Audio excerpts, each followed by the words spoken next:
మామయ్య గారు టీ.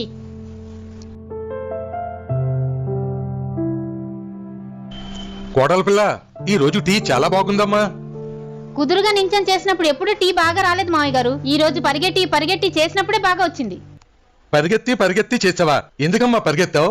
వారం రోజుల నుంచి మన ఇంట్లో ఇంత పెద్ద ఎలక తిరుగుతుంది కదా మామయ్య గారు.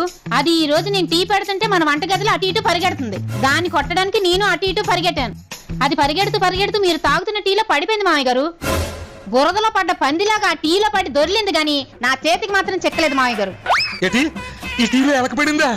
ఎలకేంటి మామయ్య గారు, ఆ ఎలకను కొడదామని విసిరిన చెప్పు కూడా ఆ టీలోనే పడింది. ఎలకతో పాటు చెప్పు కూడా పడిందా? చెప్పు పడితే పడింది గాని ఎలక్కున్న క్రిములన్నీ ఇందులో కలిసిపోయి ఉంటాయి కదమ్మా. ఎందుకు మామయ్య గారు కరెంట్ షాక్ తగిలి కాకిలా గింజిపోతున్నారు? అందులో క్రిములు చావడానికి 2 చెంచాల పెనాలు కూడా కలిపాను.